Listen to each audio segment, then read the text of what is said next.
Shalom Bapak Ibu Saudara semua yang dikasihi Tuhan Yesus Kristus. Hari ini saya online di Zoom dan sebenarnya tujuannya bukan untuk meeting, melainkan untuk membantu saya recording, tetapi jika Bapak Ibu Saudara mau memonitor juga diizinkan. Hari ini saya akan membahas mengenai idealisme dalam proyek-proyek pemuritan itu seharusnya seperti apa, begitu Bapak Ibu Saudara ya. Ini mohon maaf mungkin agak berisik karena saya di ruangan yang dekat pinggir jalan. Saya akan mulai melakukan presentasi saya. Jadi hari ini renungan kita adalah memahami makna menjadi murid Yesus Kristus berdasarkan Matius 9 ayat 9. Bapak Ibu Saudara semua, seringkali kita berpikir bahwa pemuritan itu hanya sebatas pada kelas-kelas, hanya sebatas pada tumpukan materi, hanya sebatas pada kurikulum, sehingga konsepnya menjadi keliru dan bahkan dalam prakteknya sangat tidak ideal atau sangat tidak biblikal dalam makna idealnya di sini.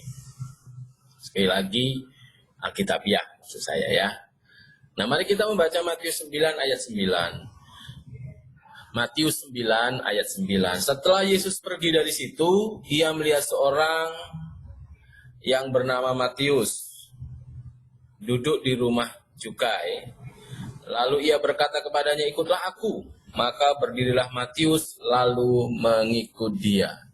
Nah, ada hal yang unik di sini.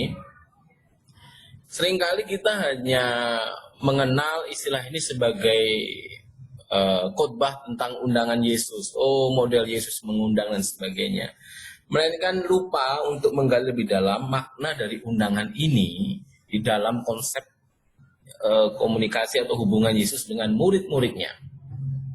Nah, sekali lagi saya bacakan. Setelah Yesus pergi dari situ, ia melihat seorang yang bernama Matius duduk di rumah cukai. Lalu ia berkata kepadanya, "Ikutlah aku." Maka berdirilah Matius lalu mengikut dia.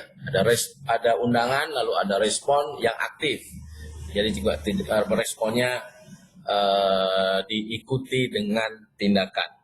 Nah, kata ikutlah dalam bahasa aslinya adalah akuluteo. Itu makna ideanya adalah to be in the same way with. Nah, with-nya itu dalam spesial kasus ini adalah dengan gurunya, di mana Matius menjadi murid. Jadi berjalan bersama gurunya, berjalan di jalur di mana Tuhan berjalan. Ya, kalau Yesus ke utara, ya dia harus ke utara. Yesus ke timur, harus ke timur. Nah, seorang rabi yang sejati harus membawa murid-muridnya memahami bagaimana cara hidup sesuai dengan firman. Dan Anda harus mengerti bahwa konsep hidup sesuai dengan firman adalah cara hidup orang beriman. Dan bagi orang Semitik, iman itu memiliki kelas kata kerja atau verb. Jadi bukan hanya sekedar menghafal, bukan hanya sekedar beragama. Itu dikritik oleh Yesus habis-habisan cara hidup seperti itu. Dan di sini lebih fokus kepada tindakan hidup. Makanya di dalam konsep pemuritan atau cara pemuritan yang sesuai dengan tradisi Yahudi di zaman Yesus yang benar-benar ideal adalah seperti ini. Penundukan diri penuh di bawah bimbingan sang rabi dalam satu kelompok kecil atau yesifas.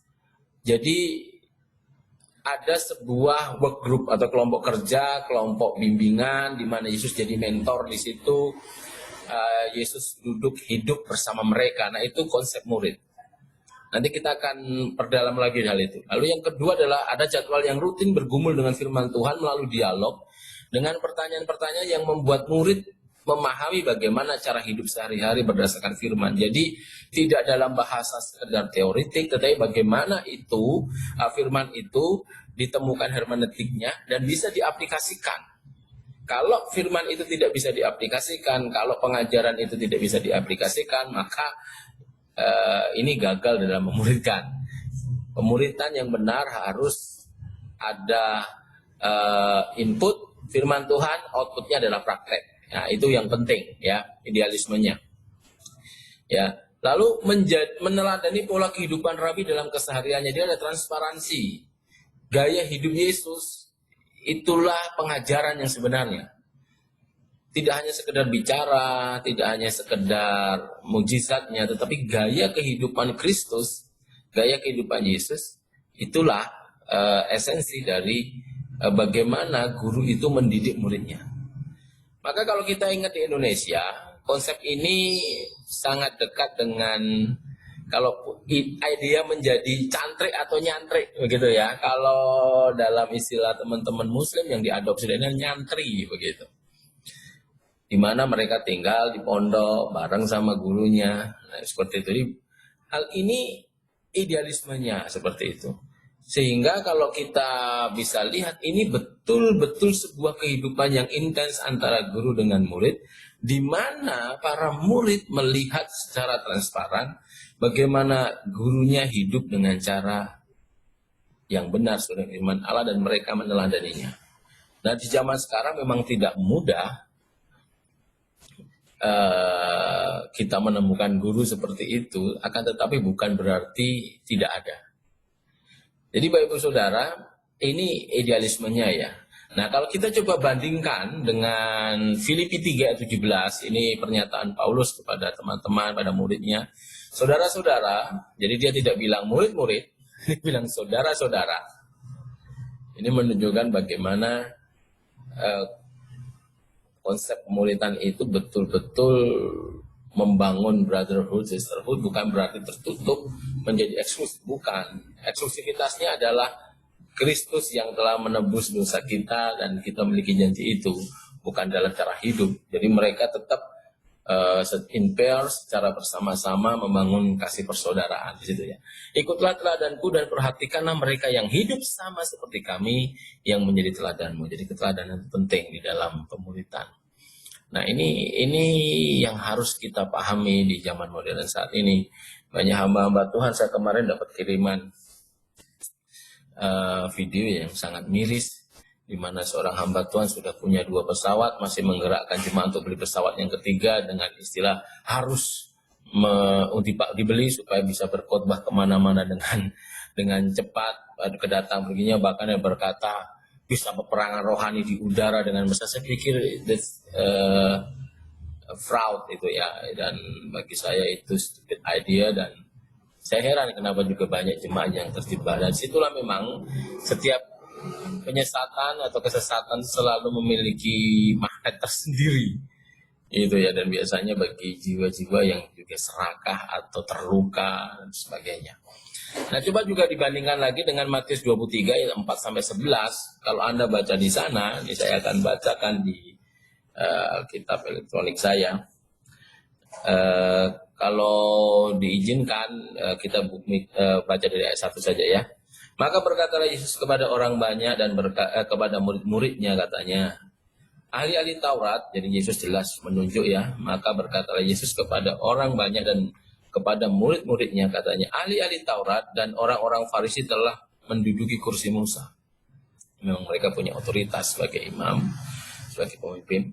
Sebab itu, turutilah dan lakukanlah segala sesuatu yang mereka ajarkan kepadamu. Tetapi janganlah kau turuti perbuatan-perbuatan mereka. Jadi Yesus secara tidak langsung mengatakan ajarannya bagus. Kalau orang Jawa berkata ajarannya apik, tetapi tidak hidupnya tidak mengikuti ajarannya.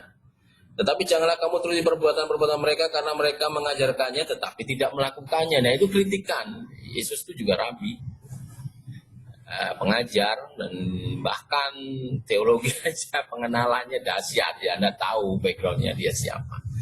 Dan dia menjadi guru, dan disitulah kritik yang terberat itu adalah bagi guru adalah ketika disebut sebagai gajah dibelangkoni, soko jahre song lakoni, atau sebagai guru yang cakap mengajar lambat atau sengaja tidak mau praktek. Jujur Bapak Saudara, menjadi guru tidak mudah. Saya menjadi hamba Tuhan pun penuh dengan kegentaran, karena setiap firman Tuhan yang saya sampaikan melalui khotbah itu harus menyentuh saya terlebih dahulu, dan itu memang tidak mudah. Integritas di sini ditekankan juga. Nah, mereka mengikat beban berat lalu meletakkannya di atas bahu orang, tetapi mereka sendiri tidak mau menyentuhnya. ini Yesus yang bilang ya, bukan saya. Semua pekerjaan yang mereka lakukan hanya dimaksud supaya dilihat orang. Nah, ini motivasinya ya. Gila hormat, ya kan? Mereka memakai tali sembahyang yang lebar dan jumbai yang panjang. Jadi atribut agamawi saja yang diutamakan.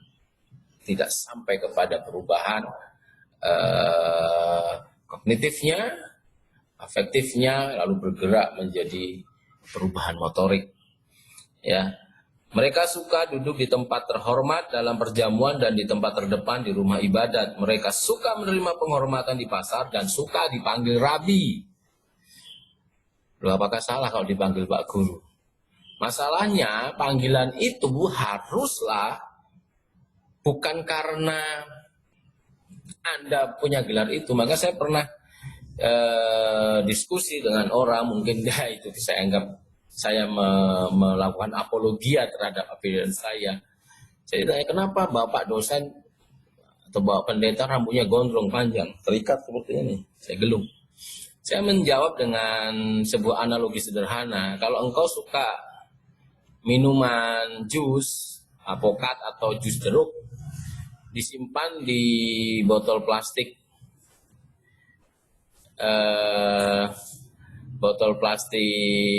teh kotak ya, teh plastik gitu ya, yang dibungkus dengan botol seperti ini. Lalu ditukar begitu ya, isi jus botol jus itu ditukar, yang satu dimasukkan ke botol teh, yang botol teh dimasukkan ke botol jus. Karena Anda suka dengan jus apokat, maka apa yang akan Anda pilih? Nah, ketika dia mendengar itu, dia menjawab, saya pilih jus apokat. Kalau jus anggur ya saya pilih jus anggur. Kalau itu minuman wine ya saya pilih wine-nya, sekalipun itu di botol plastik. Dan sekalipun yang di botol, ya, saya tidak akan tarik dengan botol wine atau botol jus yang bagus itu, karena isinya hanya air biasa, hanya teh biasa, apalagi teh manis dengan gula chemical seperti itu. Nah, saya berkata juga sama, bahwa seseorang bisa disebut sebagai seorang hamba Tuhan itu dari behaviornya, dari sikap dan sifat dalam kehidupannya, bukan dari sekedar kertas lembaran. Ini yang penting sekali untuk dipahami. Jadi itulah kenapa Yesus berkata, mereka suka menerima penghormatan di pasar dan suka dipanggil rabi. Saudara, gelar 3 huruf di depan, termasuk di depan saya itu, pendeta, mau disingkat apapun, atau pastor, atau apapun, itu beban tersendiri dalam kehidupan kalau disadari. Kecuali kalau saya gila hormat, wah saya senang dengan gelar itu. Saya merinding kalau saudara, serius. Karena itu berat. Karena Anda harus jadi teladan, harus jadi guru, harus jadi pengajar dalam keteladanan Anda, dalam behavior Anda, dalam keseharian Anda, dalam sikap dan sifat Anda. Tidak mudah memang, tetapi itu yang memang seharusnya idealisme yang diinginkan dalam Alkitab. Nah, lalu saya lanjutkan di sini. Tetapi janganlah kamu disebut rabi, karena hanya satu rabimu dan kamu semua adalah saudara. Jadi sebenarnya panggilan bagi Anda itu semua kita ini saudara. Jangan kita menjadi gila hormat karena kita sadar rabi kita hanya satu, yaitu Yesus Kristus Tuhan. Kita ini hanya hambanya, murid-muridnya yang meneladani dia, yang menjadikan dia sebagai peta. Masih ingat Roma 8 ayat 9 berkata apa? Bahwa kita ditentukan dari semula untuk menjadi serupa dengan gambaran Allah yang dalam attitude behavior. Lalu dalam 1 Yohanes pasal 2 ayat 6 yang kalau salah ya. Bahwa barang siapa mengaku bahwa ia hidup di dalam Kristus, dia wajib hidup sama seperti Kristus telah hidup. 1 Yohanes pasal 2 ayat 6 sepertinya di situ. Kita bisa cek nanti. Jadi Bapak Saudara, konklusinya apa? Kemuridan adalah berbagi kehidupan dalam keteladanan antara guru dan murid, antara hamba Tuhan dengan jemaatnya. Tanpa itu maka semuanya merupakan kemerosotan sistem. kekacauan sistem, kesesatan yang terjadi. Karena apa?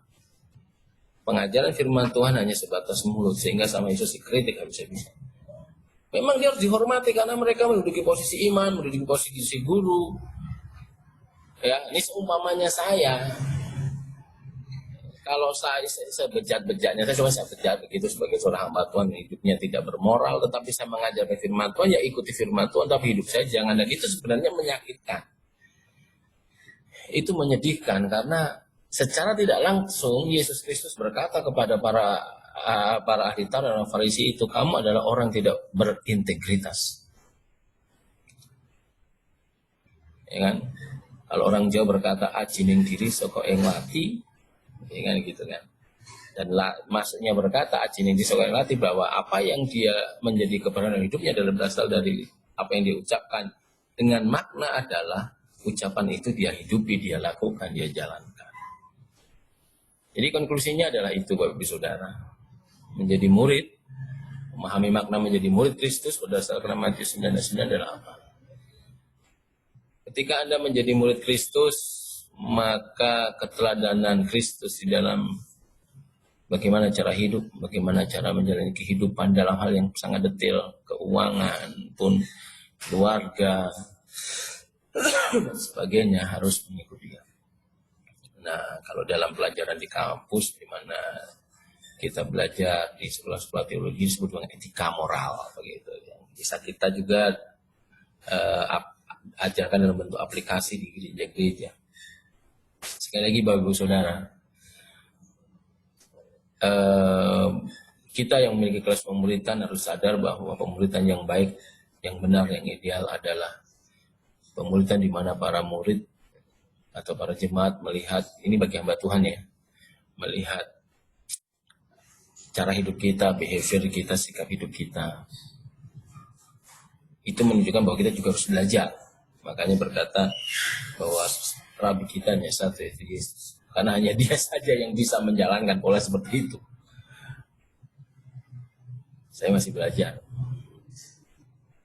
Dan yang kedua, kalau Anda menjadi murid Kristus, maka harus meneladani apa yang Kristus ajarkan, contohkan dalam kehidupan yang bisa kita, yang menjadi yang kita aplikasikan dalam kehidupan sehari-hari kita. Biarlah firman Tuhan ini, renungan ini membuka wawasan kita semua dan memperkuat kita semua di dalam pengenalan kita akan kehendak Allah. Dan marilah kita belajar kepada Kristus dengan cara yang benar, nyantrik kepada Kristus. Dan kalau Bapak Ibu Saudara bikin kelas-kelas pemuritan, jangan hanya terbatas kepada kurikulum, jangan hanya terbatas kepada tumpukan materi, jangan hanya terbatas pada pengelaksanaan penggunaan teknologi yang canggih, yang wow dan sebagainya, sehingga menimbulkan efek dramatisir dan menggeser makna dari kelas-kelas pemuritan atau pengajaran-pengajaran Anda. Ingat bahwa kita adalah suratan yang terbuka, dengan kata lain, kehidupan Anda adalah pelajaran terbaik. Ada sebuah ungkapan yang mengatakan bahwa suatu hari sikap hidup kita akan lebih kuat berteriak daripada perkataan kita. Tuhan Yesus memberkati Anda semua, dan biarlah kita semua belajar bersama. Kita berdoa, Bapa dalam surga, terima kasih untuk hari ini. Biarlah Tuhan menolong kami untuk bisa memahami apa yang menjadi isi hati-Mu. Dan bila renungan yang telah kami dengar hari ini menguatkan kami, bagaimana kami seharusnya menjadi murid, dan bagaimana kami seharusnya juga menjadi pengajar, pendidik di dalam kehidupan kami sebagai hamba Tuhan, maupun kehidupan kami sebagai jemaat dan murid-Mu. Berkati setiap mereka yang mendengarkan, baik yang live maupun yang rekaman, ya Tuhan yang menolong, Tuhan memberkati. Dalam nama Yesus, berkat Tuhan daripada Bapa di surga, daripada Yesus Kristus, dan daripada Roh Kudus turun atas Bapak, Ibu, Saudara semua, sampai Tuhan datang kembali dalam nama Yesus. Amin. God bless, Tuhan memberkati. Haleluya, dan sampai jumpa di pertemuan yang selanjutnya atau di next meeting di minggu depan. Saya juga akan sedikit membocorkan.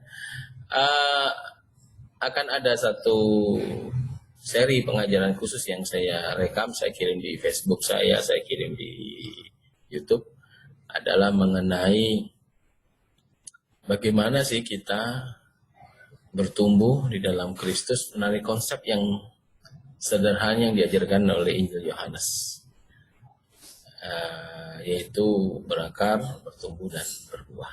Lalu bagaimana aplikasinya kita akan pelajari di dalam pertemuan selanjutnya. Tuhan memberkati.